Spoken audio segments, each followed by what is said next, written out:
Wait, I know what the title looks like, but I just want to clarify, I love Sonic the Hedgehog video games. They are great and they are a necessity to this franchise. In this video, I'm not here to say get rid of Sonic the Hedgehog video games, I'm simply addressing that there is a big issue going on with this side of Sonic. Doesn't it seem like just yesterday Sonic Generations came out? In only a couple months, the game will be turning 10 years old. That is insane. And obviously 10 years is a very long period of time and a lot can happen in that time frame. So as I'm sure you guys know, in that 10-year period, Sonic has had an absolute roller coaster since the release of that game. Let's get spinning! Woohoo! That was awesome! Sonic Spinball! Feel the rush! We've seen an entire sub-series come and go, a theatrical movie, multiple different video games. Also something that's not talked about that much, an entire comic book series from Archie that ran for over 20 years was cancelled and replaced with a new one from IDW. So much has happened with Sonic, not even including stuff on mobile or other forms of media. But yet, Sonic is still a laughingstock and we can't escape it. But before we dive any further, I'd like to introduce today's sponsor, Skillshare. I've been very blessed to make Sonic the Hedgehog my job, and there's so many other people that want to do the same. So many Sonic the Hedgehog fans are producing videos all over the internet, but there is a craft behind it. Honing in on that craft and becoming better is something very important, and learning info from others is also very amazing, and Skillshare is the best place for that. With Skillshare, you can join thousands of classes that will teach you exactly what you need to know about the creative skill you're trying to hone in on. I've been peeking in at a bunch of these, whether that's graphic design, writing, and visual effects. I've been on here a lot more than I'd like to admit. In order to continue getting better at my job, this class by Sonia Rasula called Start Your Creative Career, Build a Sharp, Smart Online Presence has helped me a lot lately. Classes like these work really well. It's worked out for me personally very great, and I'm so happy I signed up. The first 1,000 people who use the link in my description will receive a 1-month free trial to Skillshare Premium. So what are you waiting for? Click that link and join Skillshare today. Even after successes like Sonic Mania or the Sonic the Hedgehog movie, there's always something to pull him back. You know the saying, take one step forward, 2 steps back? That always is what seems to happen with Sonic. For instance, you release a really cool TV show, but only a couple weeks later you release games that nearly kill your entire company. Hey, Sonic Mania is the best received Sonic game since SA2. Let's celebrate that with the release of Sonic Forces only a couple months later. Oh hey, we released a very successful movie. Let's release a very buggy game that's going to annoy a lot of people and give us bad press. What seems to be the underlying factor here, and why was Sonic Generations being 10 years old so significant? Because that's really the last main Sonic game that's not a spin-off or a side piece like Sonic Mania was,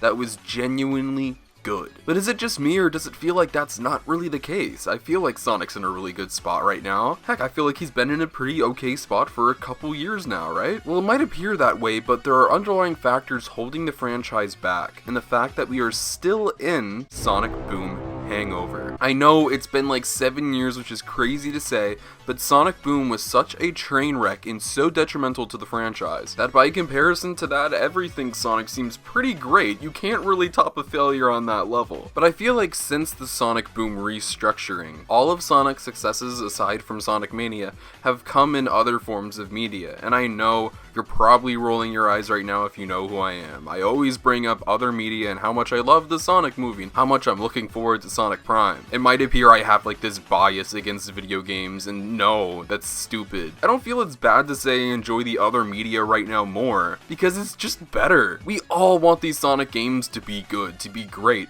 but they just haven't been. Let's take a look at our most recent example, Sonic Colors Ultimate. The game hasn't even been out for an entire month yet, but it's been an absolute trip. I love Sonic Colors, and I really like Sonic Colors Ultimate. The thing is, other versions of the game, specifically the Switch version, have had insane amounts of glitches, and whether or not those things have been patched yet, which great, thank you for patching those and fixing them and listening to criticism. At the end of the day, it gave Sonic bad press. He was trending on Twitter forever, and yes, the game did score good with critics because they probably played it on a PC, Xbox, or PlayStation. Fans, Sonic the Hedgehog fans, people who watch my videos or other content creators or people who are known in this space really didn't like it. I'm not saying everybody hates it or despises it, but I literally haven't seen this kind of vitriol towards the Sonic franchise in a while. I'm not saying it's a bad thing, it deserves all the criticism it got for its glitches, it's unacceptable. But upsetting your fans is kind of a significant thing. Does it impact sales as much as general audience? No. Sonic fans only make up a portion of how many Sonic games are sold. Whether we like to believe it or not, trust me, I'd love if I had that much influence. But we don't. But also, you don't want to be upsetting your main core fanbase, which is basically guaranteed revenue. Let's juxtapose that to the last major piece of Sonic media to come out before Sonic Colors Ultimate, the Sonic the Hedgehog movie. What Sonic Colors Ultimate was meant to succeed. What SEGA was planning on introducing new Sonic fans to the video game side of the franchise. Needless to say, after the mishap that happened with the first trailer, everything that happened with the movie post redesign was everything you could have hoped for. A box office record breaker. Critical acclaim. Even if it doesn't have the highest score on Rotten Tomatoes, critics respected the movie for what it was, a fun family adventure. Was part of it also that it wasn't as bad as a lot of people thought it would be?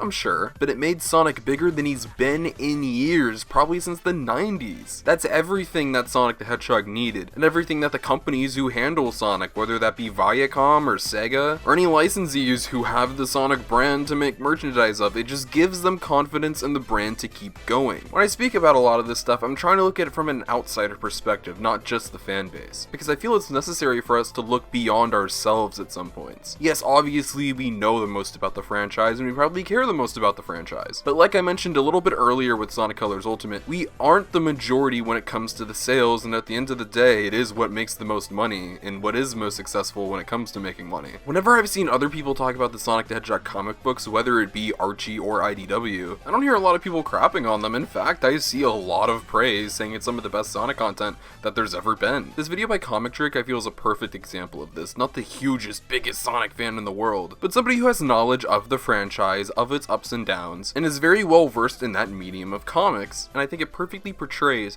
where people are when it comes to this franchise and what they want to see. Competence. Because these comic books followed up something that wasn't competent.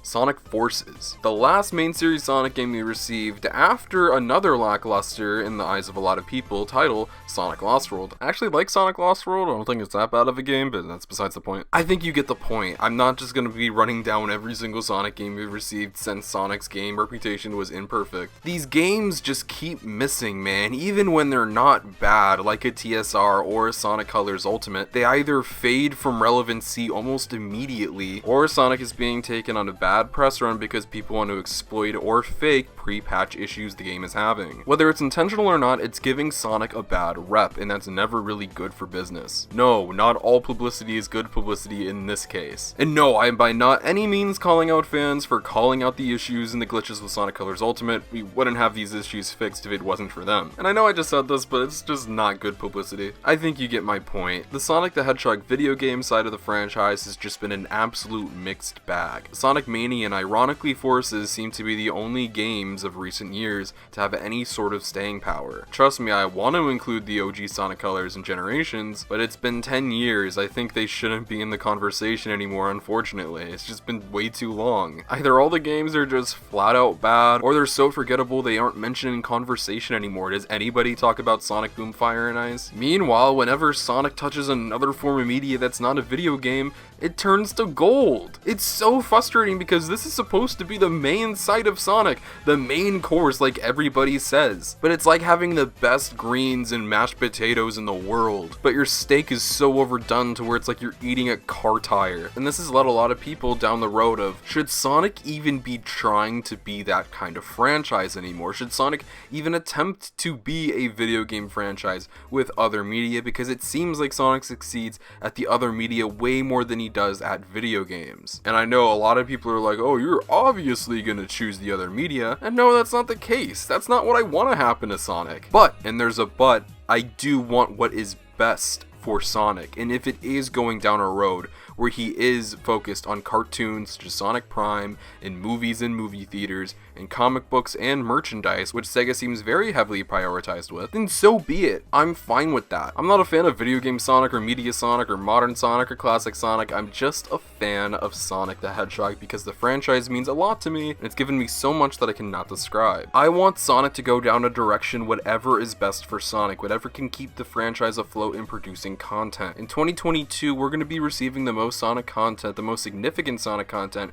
we've ever received in the history of the franchise. I owe almost everything to the Sonic the Hedgehog movie for doing that. We would not be receiving Prime or Sonic Movie 2, obviously, without that movie's success. When you do good things happen, and there's no better example than this. And the same applies in the other direction. Remember Sonic Boom, which we mentioned earlier? That's caused some of the most catastrophic events in human history. Was the movie a critical and commercial flop? No. Are the IDW comics a critical and commercial flop? No. People loved Sonic Boom, the TV show. It's considered the best part of that sub-series. And even when it was airing at like 7 in the morning on a Saturday, people still got up to watch, but it also aired at 7 a.m. on a Saturday. So no, those ratings aren't always gonna stick there. It's just because the Sonic fanbase is that dedicated. And eventually the times got even worse and kicked to another channel. If Sonic Boom was given a proper shot, it probably would have ran for much longer. Because you know what?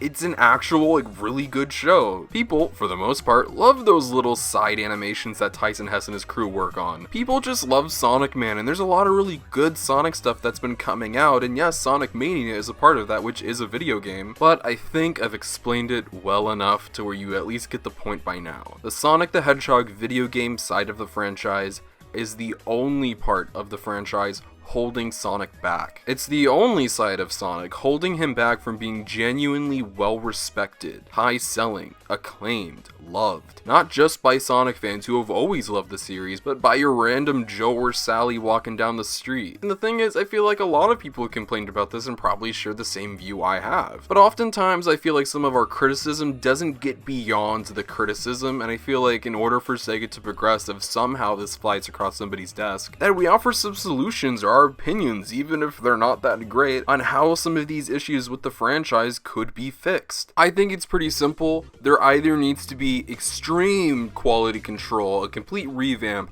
on how this is done, which it seems like they are trying to do, and they've been saying that they're taking their time with these Sonic games, but they either feel undercooked, or they just come out very buggy. Or another option, find a new team, get some new fresh faces to take on this franchise. A lot of talent that's come into Sonic teams since that Sonic Boom restructuring has been some of the best that we've seen from Sonic ever. Tyson Hess, Christian Whitehead, Aaron Weber, even if they don't all pertain to video games, they are Sonic fans, not just that, but talented ones too, who are up to date on what the franchise is like and what should be done with it. Now, I don't want to get this confused, I'm not saying hire fans for everything, I do not think that's the case, or else you get a lot of bad stuff. But get some new blood in there, get some fresh faces to really spice things up in a good new direction. I've stated this before, I'm not a huge video game guy, I don't know a lot of the technicals, I just want that side of Sonic to do good. I wish there was more in-depth technical things I could talk about on level design and lighting and the graphics and stuff like that, but that's just not the type of person I am. I'll leave that to the other experts in the comment section down below. But as a consumer, as a fan, there's an obvious lack of quality that is holding the Sonic franchise back when it pertains to the video game branch of things, and it needs to change. All of the other forms of media are doing great right now, aside from this one, and like I've been saying, it needs to change. What's supposed to be the main course, what's supposed to be the best part of the franchise, is the weakest, and it's all up to SEGA to do so. I love Sonic so much. It's one of my favorite things in the world. It's given me so much happiness, and it's blessed my life entirely, and I can't thank it enough, and I can't thank SEGA enough for what they've created.